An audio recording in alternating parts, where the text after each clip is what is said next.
लपवलं जातंय असं वाटतं? अजूनही माझा सरकारवरती विश्वास आहे की सरकार लवकरात लवकर योग्य ती कारवाई करेल. शेवटी सरकारच्या हातामध्ये अनेक पुरावे आहेत, अनेक त्यांचे बँकेचे ट्रान्झॅक्शन सरकारकडे आहेत, ज्याच्यामध्ये दिसून येतंय की चाकणकर परिवाराचा त्याच्यामध्ये हस्तक्षेप होता किंवा त्याचा सहभाग होता. या सगळ्या गोष्टींची मला मुख्यमंत्री महोदयांकडनं अपेक्षा आहे की त्यांनी खोलवर ही चौकशी करावी आणि जर ते दोषी असतील तर त्यांना नक्की कारवाई करावी त्यांच्यावर. पोलीस भरतीबाबत काय सांगतो? एक 2 दिवस आधी जी पोलीस भरतीची परीक्षा दौंडला पार पडली आहे, त्या परीक्षेच्या जर आपण बघितलं असेल तर अनेक विद्यार्थ्यांनी तक्रार केलेली आहे की एका प्रायव्हेट पब्लिकेशनच्या माध्यमातून एक जे पुस्तक आहे त्या पुस्तकातले 80 म्हणजे 100 पैकी 80 प्रश्न हे प्रश्नपत्रिकेमध्ये होते. माझी या निमित्ताने मी मुख्यमंत्री महोदयांना विनंती केलेली आहे की या परीक्षेच्या संदर्भातली सखोल चौकशी करण्यात यावी, कारण जवळजवळ 4000 विद्यार्थ्यांनी ती परीक्षा दिली आणि ही परीक्षा देत असताना महिनोमहिने या विद्यार्थ्यांना तयारी करावी लागते, अभ्यास करावा लागतो आणि हे करत असताना त्यांच्यावरती अन्याय होऊ नये. जर असं आम्हाला जे आता आमच्याकडे प्रूफ आहे त्या पुराव्यांवरतून आम्हाला दिसतंय की एका प्रायव्हेट याच्या पब्लिकेशन मधून 100 पैकी जर 85 प्रश्न विचारले जात असतील तर त्या पब्लिकेशन मधलं कुणीतरी हे प्रश्नपत्रिका बनवताना होतं का सहभागी किंवा कसं हे सगळं जुळवून आलेलं आहे, त्यांचा कुठे सहभाग आहे का, ही सगळी चौकशी झाली पाहिजे. त्या 4000 विद्यार्थ्यांच्या आयुष्यात त्यांच्या परिवारातल्या सदस्यांचं नाव पुढे आलेलं पण त्यांच्यावरती थेट कारवाई काही अद्याप झालेली नाही, तर त्यांना काही संरक्षण कवच आहे असं पण एक चर्चा आहे. वाचवलं जातंय कुठलं संरक्षण कवच नेमकं ते काम? मला असं वाटतं की त्या प्रकरणामध्ये जे कोणी तिथे आरोपी आहेत किंवा ज्यांचे नावं तिथे कनेक्टेड आहेत त्या सगळ्यांची सरकारच्या माध्यमातून चौकशी होणं गरजेची आहे. आम्ही सगळे अजूनही त्याच्यामध्ये पाठपुरावा करतोच आहे की कुणीही त्या संदर्भामध्ये जर आरोपी असतील तर त्यांना कुणालाही पाठबळ सरकारकडनं मिळू नये किंवा त्यांना मदत होऊ नये. ते सगळे ज्यांची तिथे नावं येतील, कनेक्शन येतील, ते सगळे नावं बाहेर येतीलच आणि आम्ही तोपर्यंत त्याचा पाठपुरावा करत राहू. स्पेसिफिक राजीनामा दिल्यानंतर आजपर्यंत तरी राज्य महिला आयोगाचं अध्यक्षपद अजूनपर्यंत रिक्त आहे. राज्यात एकीकडे महिला अत्याचाराच्या घटना पाहता एवढं महत्वपूर्ण निर्णय प्रलंबित ठेवला जातोय, घटना वाढतायत, विरोधी पक्ष म्हणून कसं पाहताय तुम्ही या साऱ्या गोष्टी? मला असं वाटतं महिला आयोगाच्या अध्यक्षा त्याही वेळेस होत्या, त्याही वेळेस घटना वाढलेल्याच होत्या आणि आताही वाढलेल्याच आहेत. त्या होत्या तेव्हा काही घटना कमी होत्या अशा नाहीये, फक्त काही लोकांना पाठीशी घालण्याचंही काम त्यावेळेस झालं. पण तरी माझी सरकारला या निमित्ताने विनंती आहे की महिला आयोगाच्या अध्यक्ष एक नॉन पॉलिटिकल, ज्याचा राजकारणाशी काहीही संबंध नाही, अशा महिलेची नियुक्ती तिथे करावी, जेणेकरून तिथे राजकीय हस्तक्षेप होणार नाही आणि महिलांना न्याय मिळेल. तर ती लवकरात लवकर सरकारने ती नियुक्ती करावी अशी माझी विनंती. नावाची चर्चा आहे, त्यांच्या नावाची आता सध्या चर्चा सुरू झाली. किशोर पेडणेकरांनी पण त्यांचं मत व्यक्त केले की अशाच अधिकाऱ्याची आता गरज आहे. तुम्हाला काय वाटतं? तो सरकारचा निर्णय कुणाला नियुक्त करावं कुणाला नाही, पण आमची एवढीच विनंती आहे की नॉन पॉलिटिकल, ज्याचा राजकीय दृष्ट्या काही संबंध नाही अशा व्यक्तीची आणि ज्याला कायद्याचं ज्ञान आहे अशा व्यक्तीची तिथे नियुक्ती करावी, जेणेकरून महिलांना पारदर्शकपणे न्याय मिळेल. आणि लवकरात लवकर न्याय मिळण्यासाठी महिला आयोग जो आदरणीय पवार साहेबांनी स्थापन केला त्या महिला आयोगाचं काम पूर्णपणे पारदर्शकपणे होईल. काही खराब प्रकरणामध्ये त्यावरून आज सुप्रिया सुळे जे आहे मुख्यमंत्र्यांची भेट घेतलेली आहे, शक्ती विधेयकासंदर्भात अंमलबजावणी करण्याची त्यांनी मागणी केलेली आहे. महाराष्ट्रामध्ये ज्या महिला अत्याचाराच्या घटना वारंवार होत आहेत आणि अनेकदा आपण बघतोय की त्या घटनांच्या संदर्भामध्ये लोक रस्त्यावरती उतरतायत आणि कायदा कठोर करण्याची मागणी करतायत.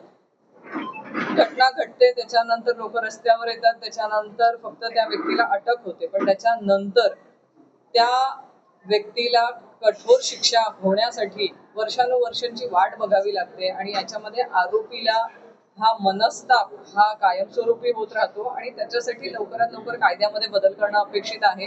काही बदल हे आदरणीय सुप्रियाताईंनी देखील सुचवलेले आहेत आणि काही हे सगळे लोक जे आम्ही सगळे महिला अत्याचाराच्या घटनांसाठी जे महिलांसाठी काम करतात त्या महिलांनी देखील सुचवलेले आहेत की कायदा हा कठोर होणं गरजेचं आहे. आजचा जो कायदा आहे या कायद्याची कुठेही लोकांना भीती राहिलेली नाही असं वातावरण आपल्याला बघायला मिळतंय. कायद्यामध्ये फाशीची तरतूद असायलाच हवी असं आम्हाला वाटतंय. जिथे मुलींची 3-3 वर्ष 2-2 वर्षाच्याही मुलींवरती अत्याचाराच्या घटना होत आहेत, 80-90 वर्षाच्या महिलांवरती अत्याचाराच्या घटना होत आहेत, अशा वेळेस ह्या आरोपींची हिंमत तरी कशी होते महिलांवरती असा क्रूरपणे अत्याचार करण्याची, तर त्याच्यासाठी त्यांच्यावरती दबाव असावा, त्यांच्यावरती दहशत असावी म्हणून कायद्यामध्ये फाशीची तरतूद असावी, जी शक्ती कायद्यामध्ये होती.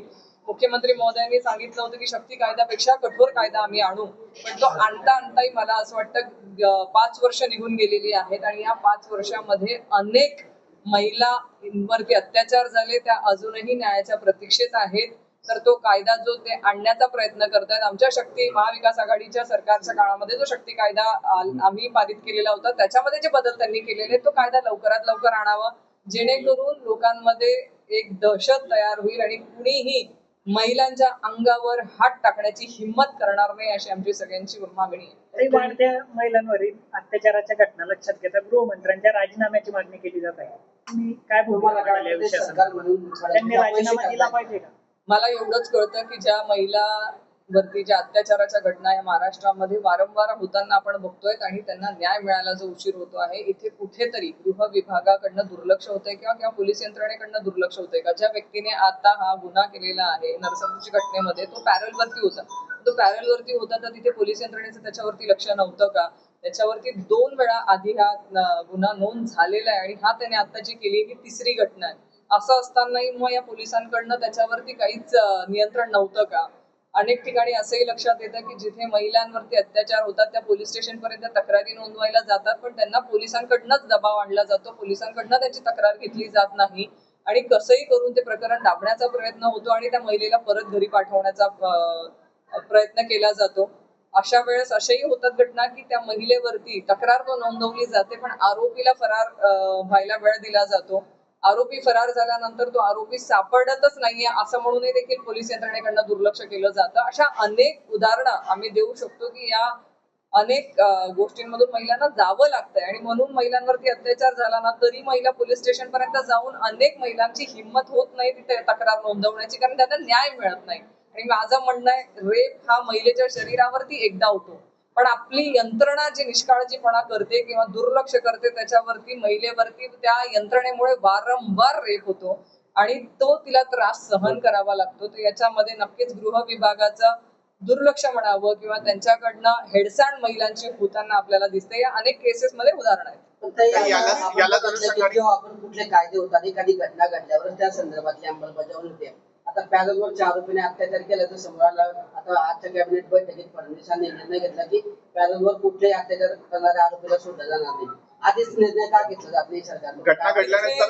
इथे फक्त एकटा पॅरलवरतीच तो असणारे आरोपी असणारे आणि मग तो अत्याचार करणारे असं नाहीये. आमचं म्हणणं आहे की आज समाजामध्ये ती दहशत निर्माण होणं गरजेची आहे, कायद्याचा एक वचक निर्माण होण्याची गरज आहे. त्याच्यासाठी तुम्ही कायद्यामध्ये फाशीची तरतूद आणायलाच हवी. मला सांगा, 2 वर्षाच्या आणि 4 वर्षाच्या मुलीवरती जेव्हा अत्याचार होतोय त्या मुलीला काय कळतं?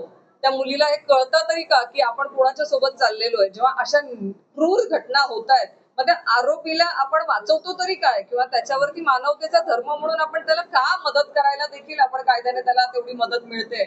तो क्रूर आहे आणि त्याच्यावरती मानवता धर्म पण नसायला हवा. त्याच्यासाठी महिन्याभराची तरतूद असायला हवी की महिन्याभरात ती केस चालली पाहिजे, ती केस चालून त्याला शिक्षा झाली पाहिजे. माझं म्हणणं आहे, आज न्यायालयावरती ज्या लोड बघताना अनेक वर्षानुवर्ष केसेस चालत राहतात, तुम्ही महिलांसाठी स्वतंत्र न्यायालयाची स्थापना का करू शकत नाही? सरकारच्या हातात आहे ना. सरकारने जर प्रयत्न केले तर महिलांचे खटले चालवण्यासाठी एक स्वतंत्र न्यायालय सरकार उभं करू शकतं. तुम्हाला महिलांना न्याय द्यायचा आहे ना, तर द्या ना. तुम्ही महिलांना न्याय द्यायचा, तुम्ही जे म्हणतात की आम्ही फार आमच्या महाराष्ट्रातल्या लाडक्या बहिणींच्या पाठीशी आहेत, एक स्वतंत्र न्यायालय उभं करा ज्याच्यामध्ये फक्त महिलांच्या संदर्भातल्या तक्रारी ऐकल्या जातील आणि त्यांना लवकरात लवकर न्याय मिळेल. वैष्णवी हगवण्यासारखी केस असेल किंवा अशा अनेक केसेस मला सांगता येतील की त्या फक्त न्यायालयीन प्रक्रियेमध्ये उशीर झाल्यामुळे त्यांना जीव गमवावा लागलेला आहे. मग अशा केसेसमध्ये तुम्ही फक्त एक न्यायालय, स्वतंत्र न्यायालय महिलांसाठी उभं करू शकत नाही, जिथे 50% आज समाजामध्ये महिला आहेत. आम्हाला तेवढी गरज आहे. आम्हाला आमच्या केसेसच्या संदर्भातली लवकरात लवकर न्याय मिळणं गरजेचं आहे.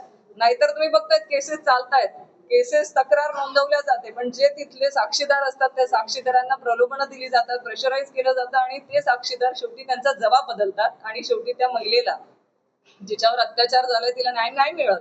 मग अशा वेळेस सरकार जबाबदार नाहीये का, किंवा न्याय व्यवस्था जबाबदारी नाहीये का? ही सरकारने स्वतंत्र न्यायालय उभं करावं ही आमची